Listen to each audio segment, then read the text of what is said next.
such a cold and dreary, windy, horrible, icky fall day out that I had to do something. I thought maybe baking some homemade cookies, warm the house up, make it smell good in here. Today I've chosen to do my homemade molasses cookies. So here's the ingredients that you'll need.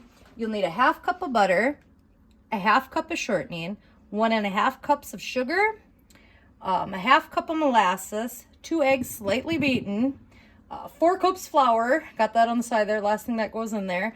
We're also going to need a 1/2 teaspoon of salt and 2 1/4 teaspoons baking soda. I just mixed them both right in there. And then your little spices that you're going to need, and believe it or not, this is right, 2 1/4 teaspoons ginger, 1 1/2 teaspoons cinnamon, and 1 1/2 teaspoons cloves.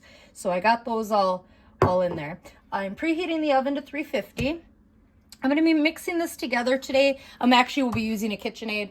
You can use a hand mixer, a spoon, your hands, whatever it takes to do that. I just like to use my KitchenAid. It's a KitchenAid, but my mixer with the paddle attachment here. It just makes it a lot easier for me.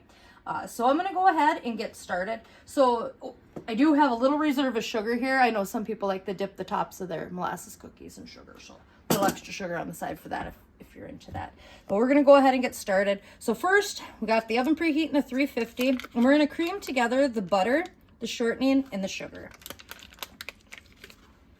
Make sure your butter is at room temperature. So the butter.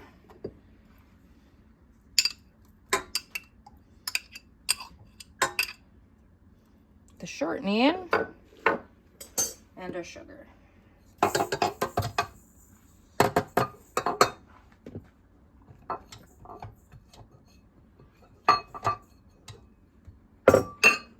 This is going to get a little loud for a minute, but you're just going to want to, I'll probably kind of catch up with you at the end of this. You're just going to want to get it nice and creamed. I do have a spatula here so I can wipe down the sides. And I guess so you don't have to listen, because like I said, it is a little bit of a louder machine here. But I'm going to go ahead, I'm going to get this cream together, and then I'll kind of show you the next step of what I add next.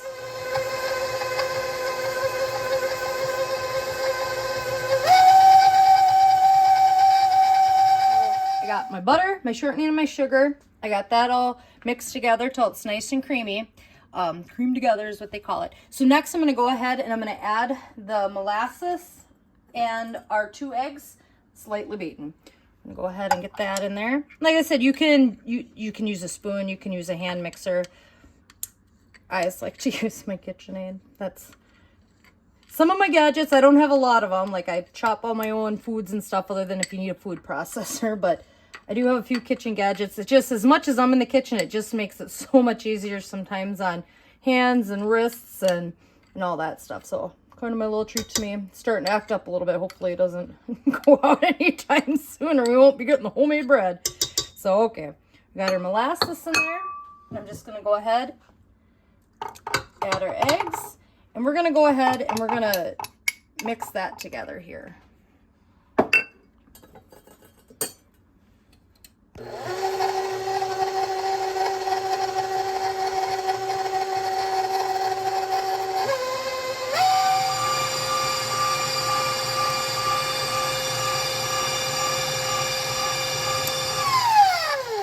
So that's about the consistency that you're looking for on that. Now, what is a little bit different, and most people might say that, nope, that's not how you bake, that's not the way you do it. You're supposed to mix your dry ingredients all together and put it in there.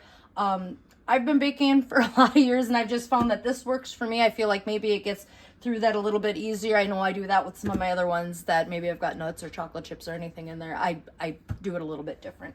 So at this stage, now that I got all my wet ingredients and my butter, my shortening and everything, sugars, creamed together, I'm going to go ahead and add that salt and that baking soda. And then also my ginger, my cinnamon, and my cloves. And then I'm just going to let that go for a little bit. Make sure it's nice and mixed in there.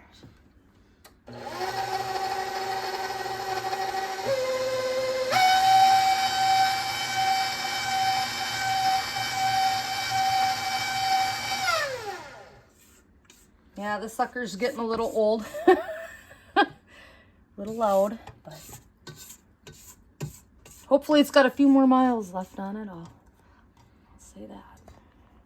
So I'm just kind of scraping the sides in there, make sure everything's getting mixed up good. So.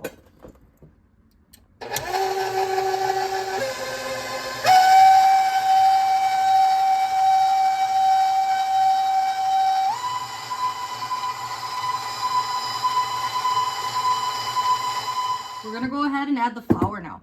One reason that I do like to kind of mix in any of my salts, if there's baking powder, baking soda, any cinnamon, any of that stuff in there first, is because I've learned over the years just practicing, and I tweak all my own recipes to make them kind of the way that I like it, is I only mix the flour just till it's mixed. I don't over mix it. So just until that flour's mixed in there. So that's one reason why I do like to get all my little spices and seasonings and all that mixed in there first and give that a good go around. And then I go ahead to add the flour. So we're just gonna go ahead and add the flour. And you will, if you're using a hand mixer or a stand mixer of any sort, you're gonna wanna let it go a little bit and probably scrape them sides down a little bit. I know they sell attachments for some of that stuff. I don't have that, but so we're just gonna go ahead. We're gonna start out slow, and I'm just gonna get this mixed in here. Like I said, you just want it till it's mixed. You do not have to keep going. Once the flour's mixed in there, go ahead and stop. You don't want to over mix your cookies. You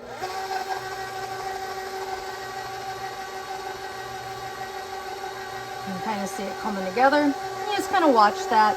And once that flour is mixed in fairly good, that's not all going to go poof. Then you can kind of turn it up a level just to kind of finish getting that stirred in there. But the big thing is do not over stir, don't over mix. This will probably be a part even with, you know, if you don't have a hand mixer that you're using or a stand mixer, that you might not be able to do enough with the spoon. You might have to get your hands in there a little bit. So you can see we're getting there. I'm just going to give it kind of a little bit of a scrape down the sides. Make sure we don't have a big old poof of flour down anywhere. And I'm probably only going to give this about 30 seconds more. And then I'll be ready for the next step because it is looking pretty mixed together for me. But go ahead. I'm just going to give it maybe 15, 30 seconds. I'm going to call that one good. And then I'll go ahead and show the next step.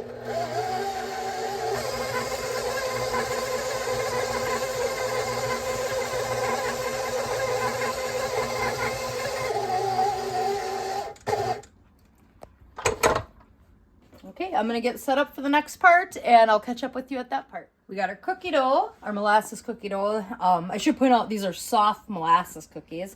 I do have sugar. I know some people like to dip the cookie in sugar. I do have a cookie scoop. If you don't have a cookie scoop, you want about 1.5 inch cookie bowls you can roll up. And I do, you can just put them, you know, if you want to grease the sheet or have the no stick or whatever. I always like to use a little bit of parchment paper when I do my cookies. So you're just gonna, if you're using a cookie scoop, make sure you get it in there. You don't want, you know, a big air bubble on top. If you want to dip them, you just take it just like that. You're just gonna kind of dip that top in there. You want them about 2 inches apart. Definitely don't have to do the sugar. I sometimes do a mixture. Some people kind of like the sugar on top. I'm not a big fan myself. You don't have to smash them down. These aren't like peanut butter cookies or anything like that.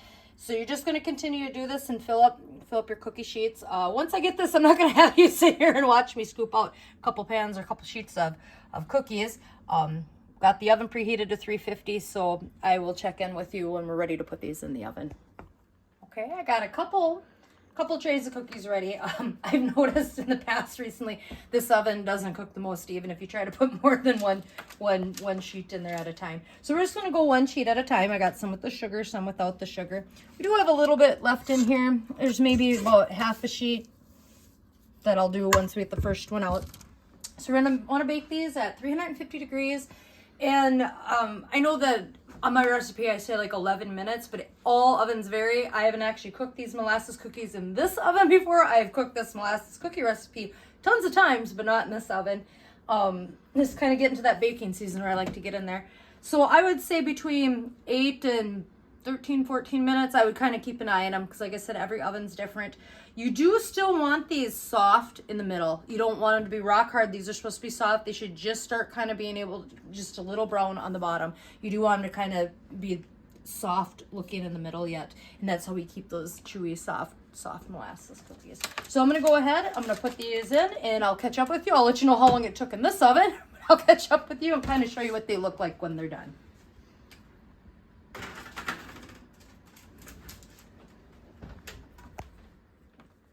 So it actually only took about 10 minutes in this oven. But this is what you're looking for. They're still going to be really soft. So just be careful when you're scooping them off there. They're just starting to kind of brown on the bottom, but they're going to be really soft. I don't know if the camera's picking up at how soft, but they're going to be really soft like that. And that's what you want. You're just going to want to kind of put them on a cooling rack and let them finish cooling. That is my soft molasses cookie recipe. Some of my baking recipes have been a hand-me-down through my family over the years. Some of them I've just tried a whole ton of them, kind of patchwork stuff together, tweaked them to kind of fit what I was looking for. I've learned a lot. I've been doing this for decades now, so I've just learned a lot. So I've got tons of other cakes and cookies and decorating and all that kind of stuff out there. If there's anything you want to see, please comment. If you enjoy watching these recipes, if you enjoy seeing these videos, please like, share, and subscribe. One last thing on here. I don't know if they'll make it to the freezer with Mike here, but these do freeze really well. And I know this. For years, I used to bake cookies for like work, for Christmas, for friends, for family. So I kind of know the ones that freeze really well. So you just put these in like a airtight container or a Ziploc bag, and I've kept them in there for a month or so. They freeze really well. You take them out. They thaw really well. They don't get, I know sometimes like chocolate type cookies will get kind of that whiting on them and stuff like that. These don't. They freeze really well. Otherwise, they do keep, I'm probably a little bit more strict than Mike is. They keep for a few days. I wouldn't keep them around for weeks on end or anything like that. There's no preservatives in them and they're fresh. Oh, you like the sugar though. There you go. Well, thank you for sticking in there. Please like, share, and subscribe, and I'll catch up with you on the next one.